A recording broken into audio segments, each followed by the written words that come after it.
We come from the underground. If you tell me to go one way, I'm gonna go the other way. The food that I want to cook is something that feeds your soul. I want to put my mom's stories, my mom's dishes from Turkey. Come with me in the kitchen, come on. Look at me, I'm cooking. We're here to learn the trade. A bunch of rebels and outlaws, and we're all degenerates.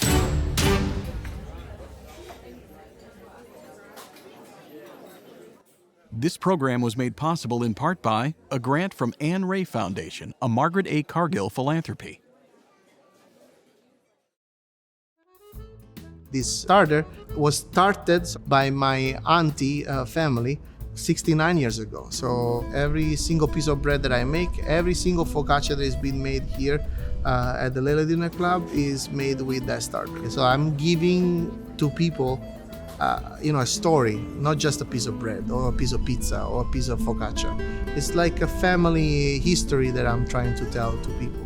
The food that I want to cook is something that feeds your soul. When you enter over here, it's like you step in a new world. Basically not only anymore in Los Angeles, but you are in Naples. The music that you hear, 100% Neapolitan rap. Neapolitan rap. That's how you say it. Is that good pronunciation? A rap. When you make bread, you are dealing with living things. So any living things for me reacts to your energy. It's like if you wake up in the morning angry about yourself, about anything else, and you try to cook, nothing good is gonna come out of it. It's like, oh, you're gonna be angry and then I'm not gonna rise, I'm not gonna do it. And people think that I'm crazy because I speak to the bread when I see that it's not rising enough. It's like, oh, please come on. we need to go service starts in 3 hours. I need you to rise. Come on, be a good boy. And believe it or not, the bread rises. I don't know why, but it works.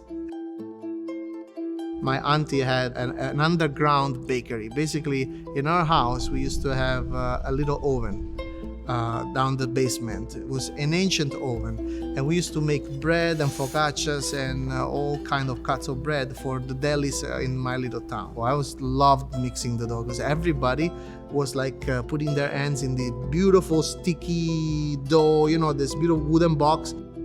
A kid is drawn to mess. Like, why they're having so much fun, And it's like, I want to participate. It's like, as soon they started to understand, I was starting to get a grasp. I said, maybe we can save some labor. Let's put him to work. Child labor. I'm a product of child labor. That's why I am. Basically, focaccia is the precursor of pizza. Focaccia used to be kind of like a plate for ingredients to go on top. One of the focaccia that we serve at Lele is made with Conchardo Romano, which is one of the oldest cheese made by the Roman Empire. It used to be served in Pompeii. But when you taste it, it's not super sourdough-ish, so it's more on the sweeter side. So that's a technique that has been in my family from a long time, and also is in Caserta. A lot of people use this technique. When I came to the US with that starter by my auntie, I jar it, close it, wrap it, like a baby, and put it in my suitcase, and hopefully, like, pray God that the custom didn't, stop me, because otherwise let you throw away. So the moment I passed custom and I knew that the starter was with me, I was like, God, yes, I made it. So because that's the foundation of all the bread and focaccias and all the, flour products that I make.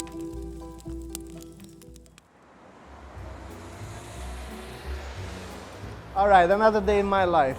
After Lele Dinner Club, this is my main job, basically. Come with me in the kitchen. I'll show you every little things behind Pizzana. It's my first restaurant. Come on.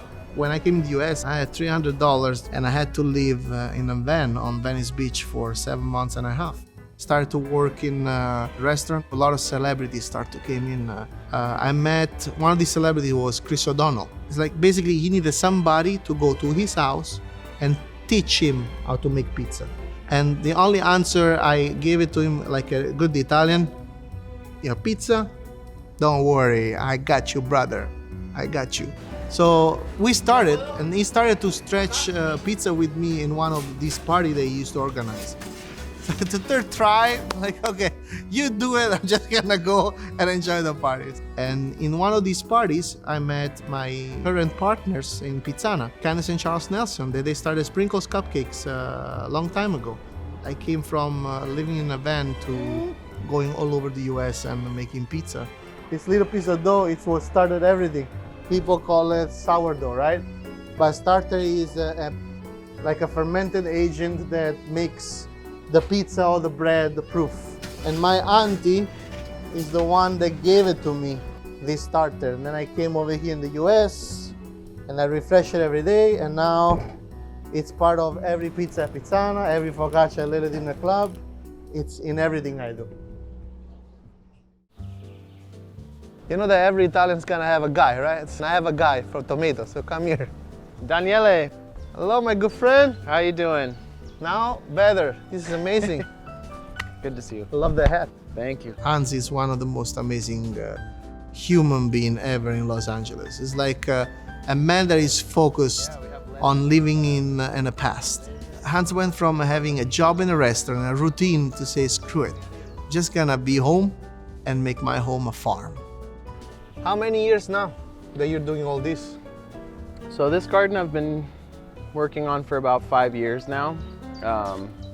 I started just before the pandemic and slowly expanded to practically the entire backyard. I have no employees, do all this by myself. It's really, a labor of love. And That's why you got all that beautiful tan on yours. I got too much sun. I aged myself in 10 years in 5 years, so. All right, come check out what I'm working on, Daniele. I think this is something that's beautiful. near and dear to your heart. So here we have some of my own varieties that I've created, and they're in the finishing stages. This is a type of pianola you've probably never seen before, except from me. It's bicolor? The only one in the world growing it because I created it and I get to name it. So this one. Can I try one of these? Of course, yeah. So these are already about 4 weeks to a month old. And they've been sitting here. This is sort of how I prepare them to hang them. And you've obviously done that before, I'm sure. That's delicious. It's starting to get on the sweeter side right now. It's meaty. Rich, yeah. One of the greatest misconceptions I hear all the time is that, we can't do things, the food's so much better in Italy, this and that. Obviously there's a deep tradition. The food in Italy is incredible. 100%. The ingredients are incredible. But the biggest misconception to me is that our produce isn't as good, or that we can't compete. And I think the produce that we have available to us in California, and some of the farmers and the talent that we have producing that, are on par, can compete with the greatest produce anywhere in the world. I agree. Anywhere. Like when we talk about tradition, I explain to people tradition like this. Tradition is something that before they became traditional, it was innovation. I'll take the biggest example in the world. When the first margherita pizza was created, right? At the time, that margherita pizza wasn't tradition, Right. but was something new. Right. So people embraced them, tried it, and then after 250 years, that margherita pizza became something traditional. Right. Now, what prevents us from creating something, or a technique, or like a method of harvesting tomatoes like you're doing over here, right? What prevents us to make something that we do over here to become tradition in 200 years? Right. Talking and looking over these beautiful tomatoes is just making me hungry. Should we make a pizza? Let's do it. Come on, let's make a pizza. Do it. I got the oven fired up. Let's go. I'll show you how I stendere la pizza. Some Italian in there. Basically, in Neapolitan tradition, the dough usually is stretched like this. See? But this one doesn't need to be slapped, because otherwise you get too thin in the middle. See? Yeah, let's see. But that's pretty good as a look. Still know how to make dough. Oh yeah. Yeah, it's like you work your fields, all by hand, no tractor. and then I destroy them. See? I destroy your tomato. There you go.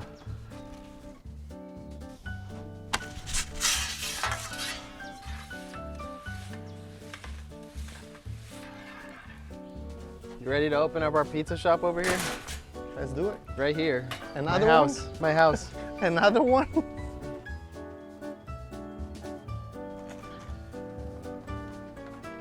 Okay, we're on a farm making pizza. Come on. Salud. Chin chin. Cheers. We did it. I love you. I love you too. People always associate Naples with just pizza, right? Pizza or spaghetti, which is okay. It's one of our staples, but there's so much variety. It's a seafood town. We have a lot of seafood, but during the week we eat pretty light, and there is one of the most amazing vegetarian dish that we have. Every day is a pasta with a different kind of vegetables or legume. At Lele Dinner Club, we do it. We do pasta with zucchini, pasta with potato, pasta with butternut squash. But my favorite is the pasta with beans, pasta fagioli. You know, mixing everything in this big pot with a lot of olive oil, garlic, parsley, the tomatoes, and you reduce it down, and then you add this beautiful bean broth in it, and then you add pasta mista, which is all broken ends pastas. That back in the days, the pastificio basically is the pasta factories. So back in Naples, when the pastificio had all these broken ends pasta, instead of throwing them away, they couldn't sell, but they used to put it in a brown paper bag and just give it away to people that couldn't afford to buy the pasta for free. So a lot of Neapolitan dishes are born out of necessity, out of poverty, and to me those are the best dishes.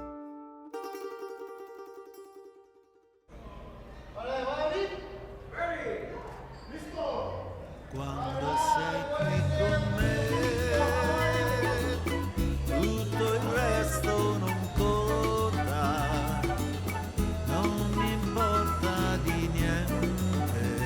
You have 9 courses, 9 pairing plus extras. So we're starting with a Neapolitan metodo classico, ci siamo Non è la stessa vita. I cook like an Italian grandma, like I said. I'm not gonna use my wooden spoon on you guys tonight, all right? So when I started Lele Dinner Club, I started out of my house kitchen, and I wanted to cook for friends, basically.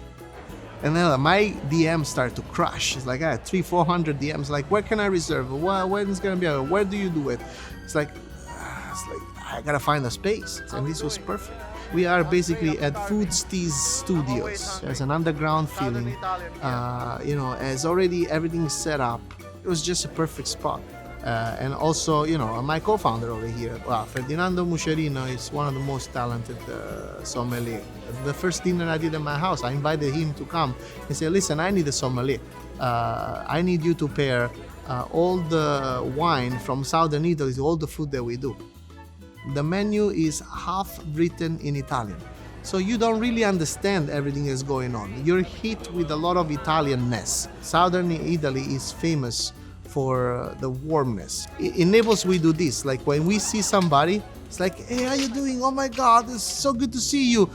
Where do you have to go? It's like, oh, I gotta go to visit my family. So, okay, let's go take a coffee first. Doesn't matter what you have to do. Let's go get an espresso. Take the time to talk a little bit. Over here is lax. Everybody's so focused on work, and the human connection for me lacks over here. So I wanted to bring that back. And after that bite of food, you see the nod of people. It's like, oh, this is good. That makes my day. You cook because you want to make somebody else's day better.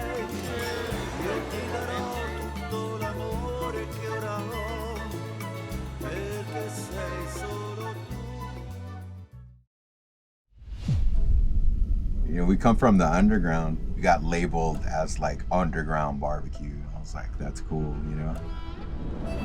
You're doing everything illegally, and people were supporting it. Our local health department basically told us that we couldn't do what we were doing anymore. We got the rug pulled out from underneath us. When your livelihood depends on it, just keep fighting.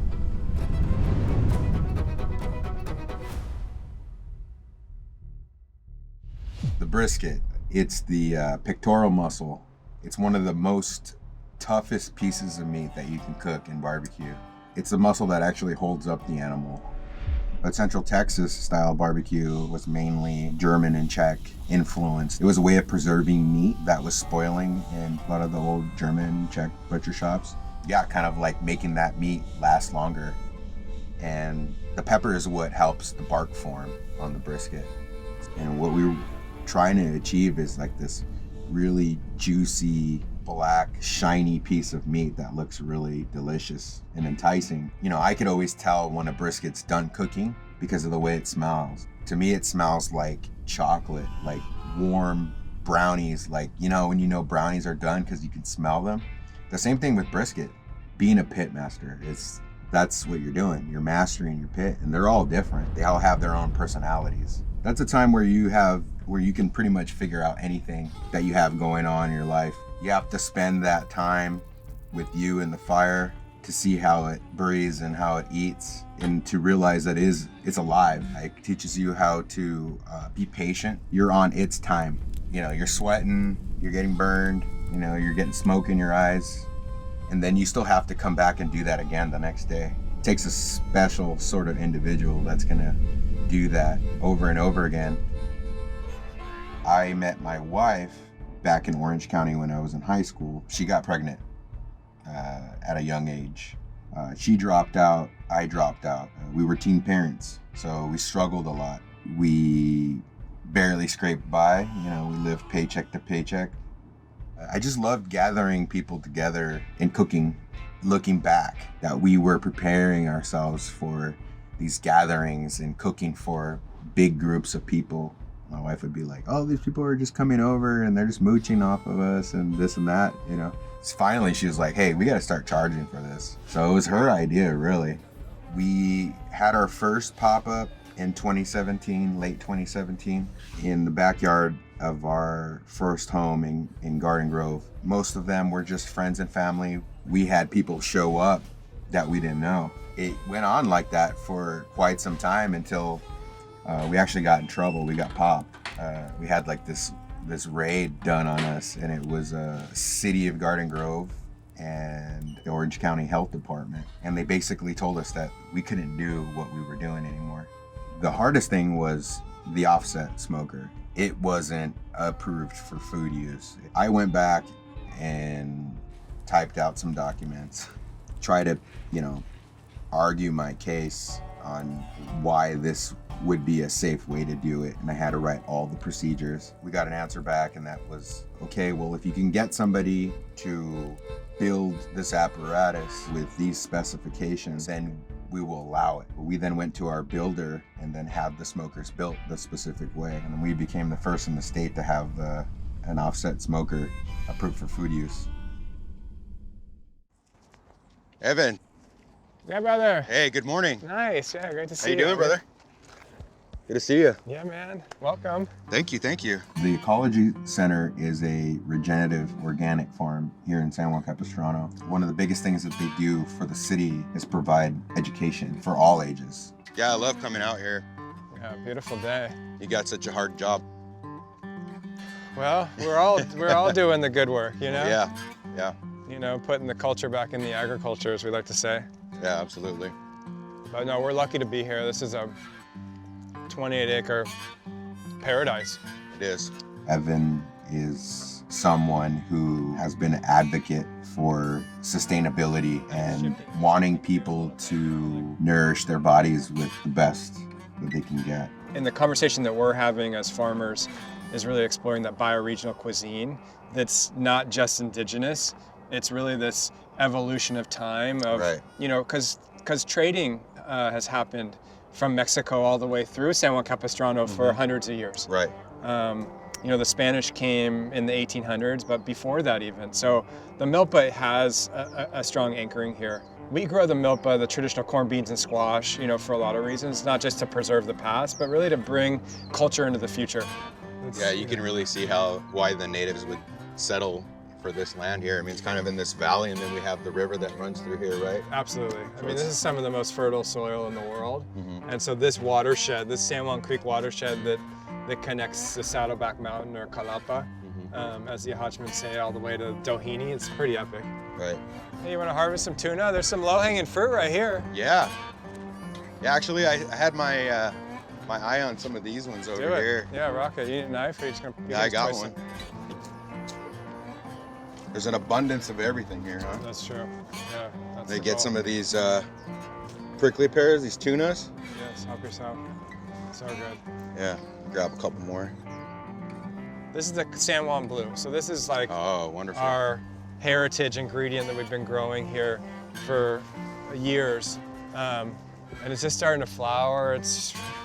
There's nothing like a cornfield, right? I mean, this is the one of the most powerful ingredients for the Americas and for the people, this is the sustenance and the spirituality of the people of the land. On the other side of that in America is we've bastardized this sacred ingredient. Right. Is that we've turned it into a commodity that's not even edible. I see. Even though this specific corn isn't from San Juan. Uh-huh. So that's the journey that we're all on. Right. Embarking on is how do we become native to this place? And of course, honoring all of our indigenous communities that are showing us the ways of being. Mm-hmm. It starts with conversations like this, and it follows through with so many other ways. On my dad's side of the family, my grandmother was born here. Her bloodline stems from being what people call Californio. You know, what do Californios look like? It could be mestizo, which is a mixture of Spanish and indigenous. There was no boundaries back then, so the people of this land were the people that were here before anybody else. Before there was a flag, who was really anywhere? Does anybody really have a right to be someplace? Using the land to cook with outside, there's nothing better. We're using a local California white oak, burning it down to coals. From there, we're gonna take our beef heads that we actually marinated in some orange juice from some Valencia oranges that are here on the farm, and citrus leaves and avocado leaves. And we are going to rub that down with a spice mixture of achiote and some other dried chili peppers. Wrap them up in some palm leaves because that's what we have here on the farm. And we'll lower those into the pit, and then we'll cover the whole thing with earth. They'll cook overnight. You know, these cuts of meat that would normally be thrown away, they were the cuts that all the poor people were eating. Tomorrow we'll find out how we did. I think that's a wrap. We're just gonna let the land do its thing and trust in our ancestors to finish the process for us. This is their method, so we'll just leave them to it.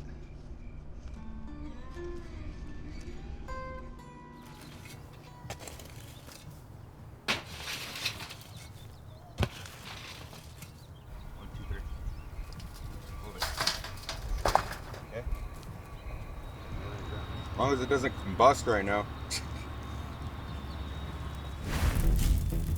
There it goes.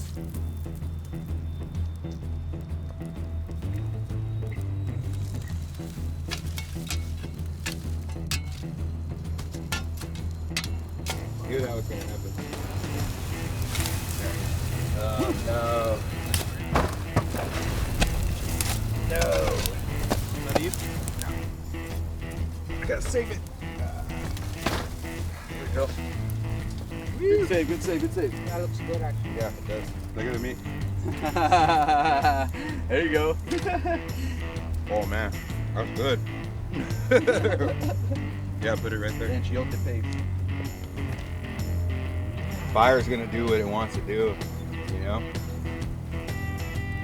We're basically gonna pull all the meat off of him, the cheeks, the tongue, and we'll pull everything apart. Come on, Dwayne, you know I'm not gonna leave you out, bro. I'm not gonna give you more brains again. You know that's what I gave you the last time. Did you know that? No. I reached in and grabbed a piece of brain.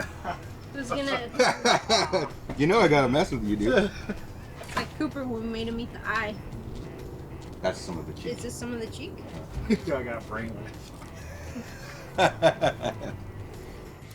So we're gonna take some blue corn that we got from the Ecology Center, make these tostadas, lay some beans down, put a nice layer of the beef head on there, a couple eggs, some prickly pears, some tunas, We're gonna roast those off. We're gonna make a nice ranchero salsa for it, and some of the little relish, the little nopal relish that we got from the farm too.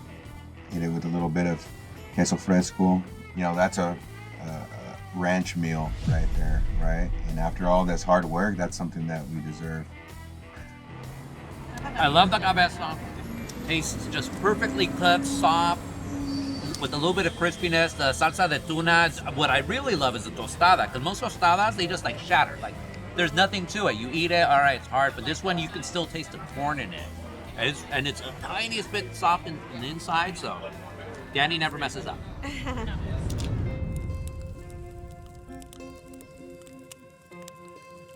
Heritage Barbecue is full of ragtag chefs, but we all find a common interest, and that's cooking. I try to give them something to think about when they hear our story of where we started in our backyard, you know, with no money and that sort of thing, and it can be anything that they want to be, you know. Not any of us are here because we did amazing in school or something. We're here to learn the trade. A bunch of rebels and outlaws, and we're all degenerates. Barbecue is the only really thing that I've been really good at. I'm very blessed that it found me, you know, because I don't know where I would be if I didn't have it, you know.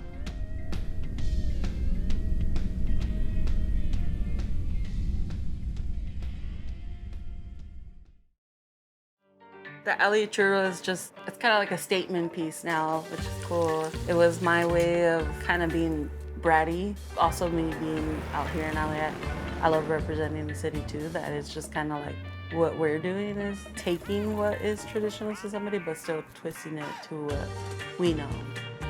If you tell me to go one way, I'm gonna go the other way.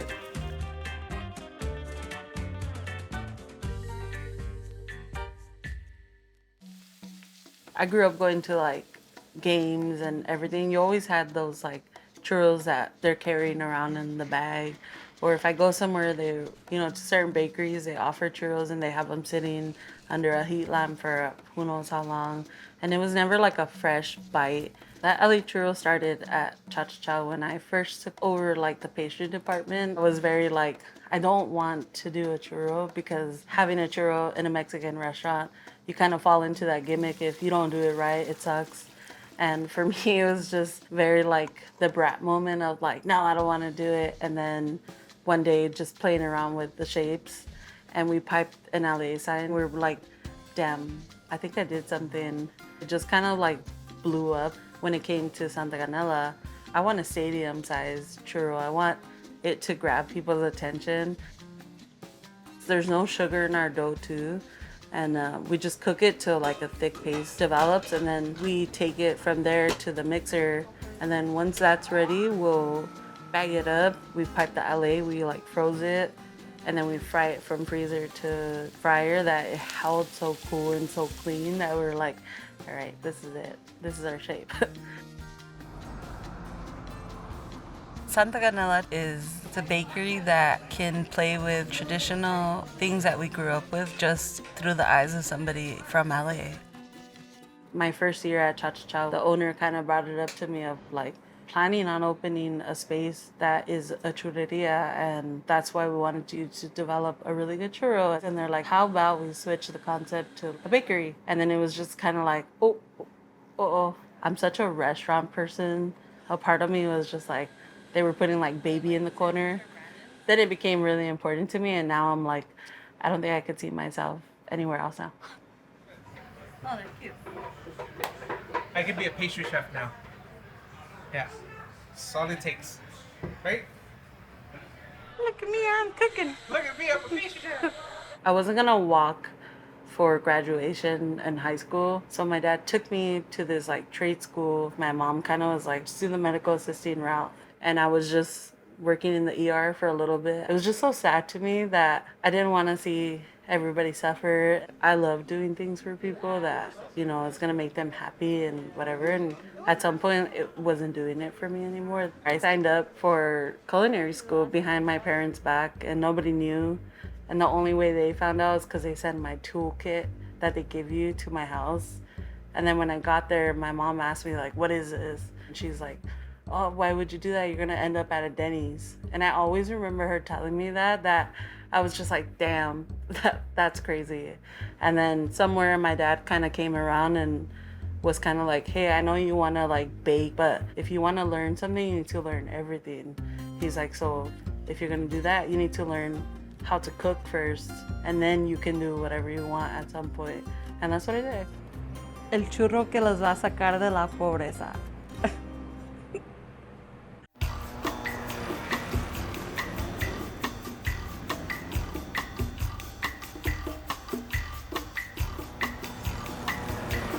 Uncle and I go way back. We go almost now 12 years.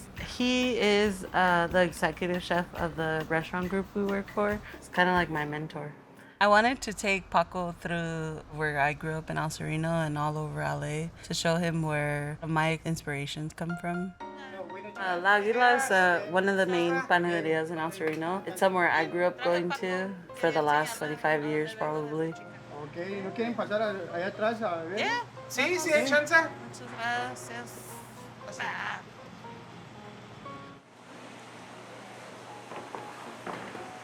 Hola. Hola. ¿Cómo está? Bien, bien. Bien. ¿Qué How long have you been coming here? Ya más 20 años ya que vengo y nunca he entrado aquí atrás. No, yo ya tengo como 18 años trabajando aquí. ¿Y ahorita qué van a hacer? Él está tapando la conchita chiquita de la blanca y yo voy a tapar la negra. En la temporada de frío se hacen hasta 20 charolas de... 24 to 100. It's crazy. So they make about 450 conchas in the winter of each kind. But they have two different sizes here that they do 9 trays of both the small and the big one. And just 2 guys. Just 2 guys. Isn't that crazy? Muchas gracias por enseñarnos. Pero puedo ordenar una conchita de la de vainilla. ¿Está bien? Yeah. Porfas.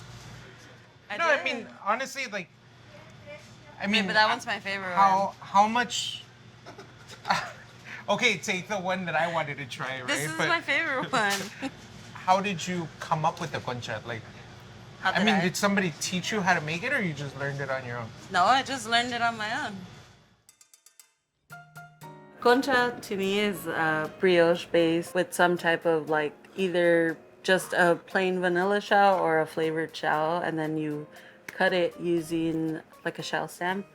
This one we make with vanilla bean and orange blossom in here, and then I just kind of like do a little ball and I kind of hit with my palm of my hand to flatten it out, bigger than what my brioche base is here, and then I kind of just push down and I squish. I'm gonna start to like tuck in and kind of like go the opposite, one down, one up. Then I just give it one quick like stamp, and then I kind of like shape it back, and then it goes on to the next ones. My first trip to Mexico, all I saw was like the concha that is like completely covered. And so that one, we do one here to kind of honor that, what I saw in my time there. And my mom was from DF in Mexico. I want to uplift my mom being from DF as much as I can. We have the Santa Canela concha, which is filled with like a burnt vanilla cream. So you almost have this really cool like cinnamon crust, and then the filling inside is just like a burnt vanilla that carries this very like, I don't know what it is for me, but it's like a nostalgic like cookies and cream flavor almost. And then when you eat the entire thing, it almost tastes like horchata, which is another cool little twist. I'm half Salvadorian from my dad's side. For me, it was very important to highlight both sides of my upbringing. And I always tell people, if they ask me what I am, I'm like, oh, you know, I'm half of this and I'm half of this. And I was also born here and I'm from LA. My parents had their experiences where they are, but I'm not from Mexico, so I don't really know the super deep culture there, and I'm not from El Salvador, so I know what I know from them telling me stuff and showing me things. That also me being out here in LA, I love representing the city too, that it's just kind of like getting to do all three is pretty cool.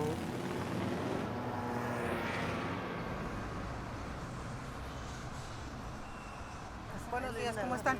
Bien, bien, ¿y usted? Bien, ¿y tú, mija, cómo estás? Bien, bien, bien. Quería traer a Paco, nunca ha venido aquí. Hola, mucho gusto. Llevo años en la comunidad, nunca la he visto, pero nunca he pasado. Ah, pues qué error, porque ya los hubiera probado.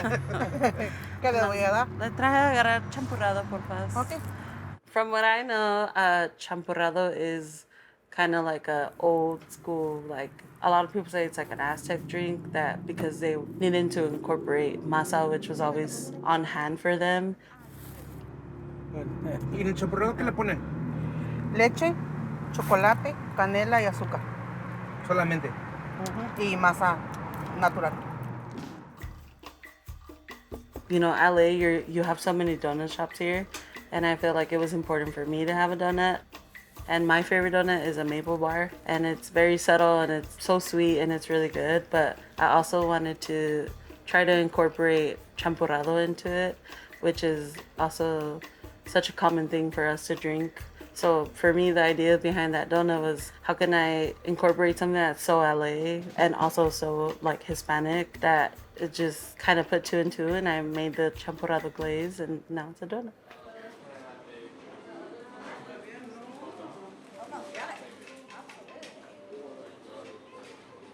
My mom is very happy. Now she's very like, it's crazy to see how much you love what you do. Basically told me and your dad, shut up, and you did what you wanted to do anyways. And you know, that for us makes like our sacrifice of coming here worth it. When she told me that, I was like, damn, that's crazy. We were taken in by the community so well here that, you know, that kind of shifted my mind of like, okay, now that we're here, how can we keep the traditions alive? And, you know, how can we be that next step for the next bakers here? Like, how do we keep the momentum alive of like what a panaderia is? This is the chef, is me. I'm line cook, CPA, dishwasher, and I'm a server. Looks like I'm octopus, like, you know, I'm everywhere. I'm owner. I'm owner too. Everything I do by myself, you know. I want to put my mom's stories, my mom dishes from Turkey, and then my experience a little bit Japanese, and I worked so many years French restaurant, and I'm thinking, I'm gonna mix these three. I think it tastes like crazy, you know.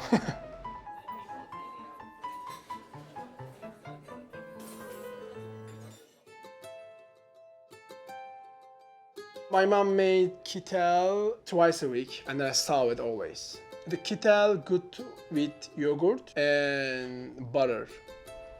This is the bulgur, like a pasta dough, pizza dough, you know, similar. If you make mistake, the broken. That's the deal. This is like not flour. There's nothing inside, just salt and water. The meat, I use very high quality ground beef. After I make dough, I just pour it inside and then close it. Looks like dumpling. Like, because I remember the taste, you know, it's like I know this. And I know how much my mom put in the spice. It's ready. You know, my mom made twice a week. When I go school, she said, tonight have kitel. I can't wait. I need to finish the school and to go home and eat kitel, you know. Now I have every day now. My family had the restaurant when I was young, and then I learned everything, but it's not professional. Cut, I cook, but it's like not like technique. And then I want to go school, like culinary school. I want to learn how to cut, how to clean, how to organize. Nobody showed me anything. And then I start culinary school. After 2 months, they sent me to the Japanese restaurant for the stash. I saw Japanese restaurant is not easy. Maybe like 2 months, I just clean shrimp. And after like 20 days, I'm like a machine, just boom, boom, boom, boom, boom, boom, boom, you know. And then I moved French restaurant. I learned the French cuisine, like sauce, puree, and then I start working 11 Madison Park, 3 Michelin-star restaurant in New York. I learned everything over there. Work, work, work, and then go home. Sleep, another day, same. Focus. Turkish cuisine, not just Turkish cuisine, it's Middle East, you know, like we have a lot of dishes and we eat a lot of meat and actually we eat fish too. I use a lot of spice. Very hard to find it, but I'm trying. And like I use tarhana. Tarhana like a Turkish dry soup mix. Tarhana tastes like similar to miso. And I use a lot of miso for the shrimp, lobster, and some fish. And then I'm thinking why I'm not using the tarhana. And then I got this idea. Tarhana inside have yogurt, tomato paste, pepper paste, and some Turkish spice. But I use with yuzu koshu and the butter. And then I cook with the shrimp. Tastes like Turkish, and I put Japanese style, more umami. Tastes like fusion.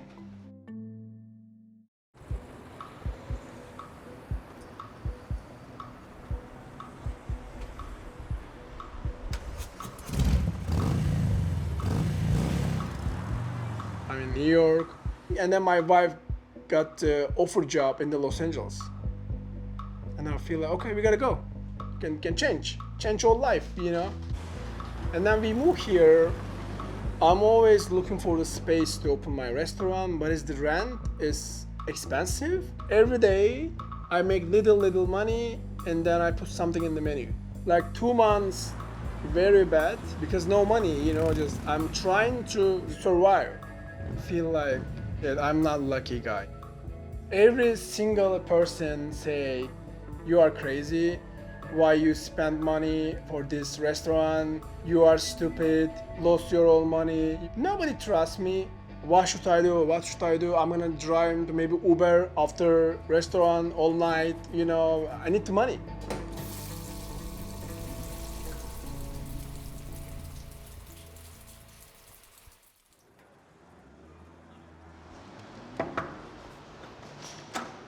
Hi. Hello.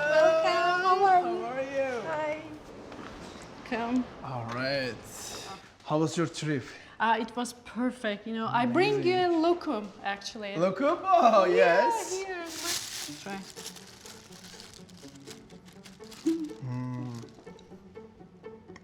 Is it good? Yes, good. Yeah, I want to fit it. Some Turkish people came to my restaurant for dinner. Celine, she comes with the husband here. She served my plate because I don't have the money. $1. IKEA, you know the last chance in IKEA? I buy there. I'm gonna clean this. I touch a lot. She say, I have a studio, like ceramic studio. I really want to help you because I saw you work alone. What should I do for you? I'm like, I don't have money. Like, you know, that's the deal. She said, don't worry about that. You know, I'm gonna make him for you.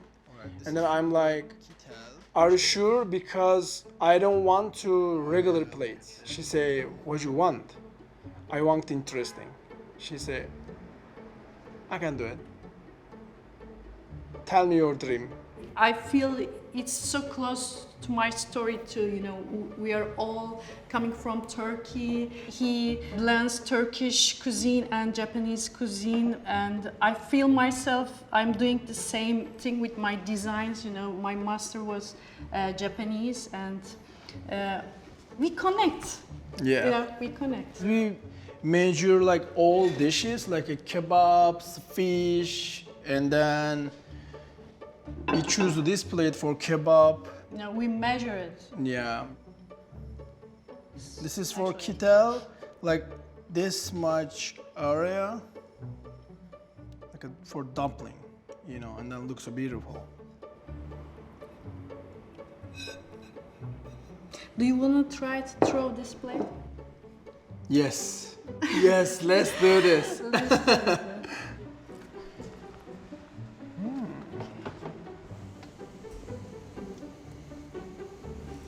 Slowly, yay!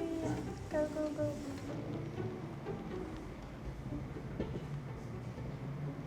I think if you're working with right person, you're gonna make every day better, yes. But you need to find the right person. Okay. Okay. Okay. Okay. Okay. Yes.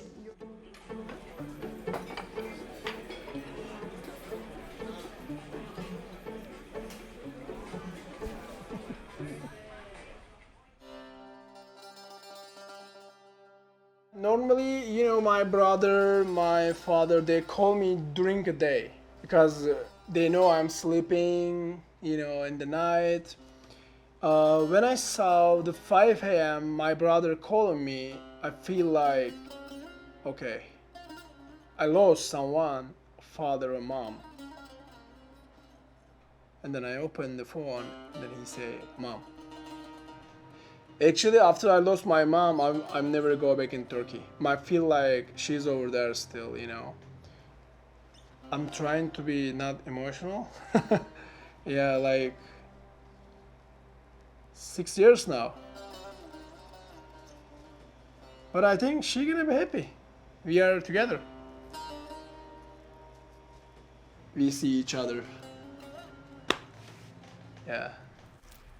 When I lost her, and then I really want to open restaurant for her. I want to make tequila because my favorite dish. Every single day coming like 3 or 5 people in the restaurant all day. I make little money. I'm starting to use on very high quality meat, all farmers market, just money coming, whoop, go other side.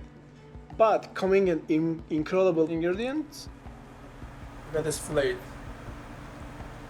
How big? And then when the people came, they say, wow, what is this? I'm like, this is the high quality experience, The LA Times, they do like 2 different articles. After that, my Instagram is going up. Like 300 DMs, people coming here that time, crazy. I can't sleep, I sleep here too, no time. I'm trying to my best, I want to cook everything perfectly, no mistake, because this is like, I have one chance, So everybody gonna be happy, every single person. I don't like staying the VIP, no. Every single person is VIP for me. Thomas Keller say every day a little better.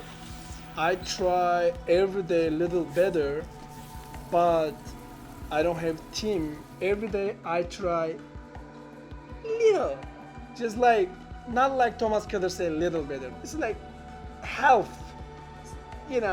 but I try. If I try more, I think I'm gonna burn out. Make better, little, it's okay, little, it's good. Every day, little, it's good.